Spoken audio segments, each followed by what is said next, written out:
გამარჯობა. სურს კიდევ ერთი ძალიან ლამაზი სოფელი დაგათვალიერებინოთ. ეს სოფელი სუხჩია, მდინარე ცხენისწყლის მარჯვენა სანაპიროზე, მთის ძირშია გაშენებული, რომელიც ამჟამად ხონის მუნიციპალიტეტს ეკუთვნის. გასულ საუკუნეში სენაკის მაზრაში შედიოდა. სოფელში ძირითადად მეგრული გვარებია გავრცელებული. სუხჩია განსაკუთრებულად ლამაზი სოფელია. ის გამორჩეულია უნიკალური ბუნების და მნიშვნელოვანი კულტურული ძეგლებით. სოფელს ასევე განსაკუთრებულობას სცემს წყლის წისქვილები. ერთ პატარა სოფელში რამოდენიმე წყლის წისქვილია, რომელიც განსაკუთრებულ ყურადღებას იპყრობს. წარმომიდგენია ადგილობრივებისთვის რამდენად მნიშვნელოვანია სოფლის თავშეყრის ადგილი, რამდენ ცუდ და კარგ ისტორიას, ბავშვობის მოგონებებს ინახავს. სოფლის მოსახლეობის ძირითადი საქმიანობა სოფლის მეურნეობაა, მესაქონლეობით და მეფუტკრეობით არიან დაკავებული. სოფელში, როდესაც შევხვდით, წმინდა ნიკოლოზის ეკლესია შემოგეგებებათ. იქვე ცაცხვის და ნაძვნარის კორომებში იურას სახელობის ცივი წყაროა, გემრიელი და საკმაოდ ცივი წყალია. გზა ბზანარას ხეობისკენ გავაგრძელე.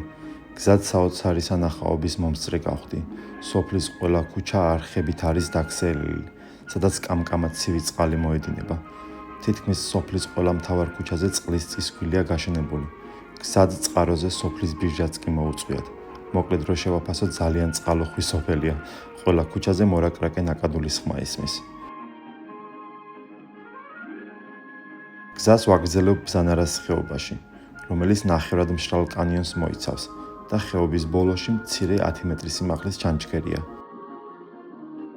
ბზანარას ხეობა ასევე განსაკუთრებული მიკროკლიმატით გამოირჩევა. ხეობაში უხვადაა ბზის და ფართოფოთლოვანი შერეული ენდემური სახეობის ხემცენარეები. კანიონიცებური ხეობა დაახლოებით 700 მეტრს მოიცავს. მარტივი საფეხმავლო ბილიკია, რომელიც ყველა ასაკის ადამიანს შეუძლია მარტივად დალაშქროს. ხეობის შემდეგ გზა სოფლის მაღლობზე გავაგრძელე, სადაც შუა საუკუნეების ღვთისმშობლის სახელობის ეკლესიაა. ასევე მთის მწვერვალიდან ხელის გულზე მოჩანს სოფლის დასახლებული ნაწილი. გზად მიტოვებული სახლები შეგხვდა. ზოგიერთი სახლი ინგრევა, ძირითადი ნაწილი კი პატრონის მოლოდინშია. მოკლედ, სოფელი სუხჩია აუცილებლად უნდა მოინახულოთ. ძალიან მარტივად მიაგნებთ ყველა სანახაობრივ ლოკაციებს. თან გზაც ძალიან კარგია.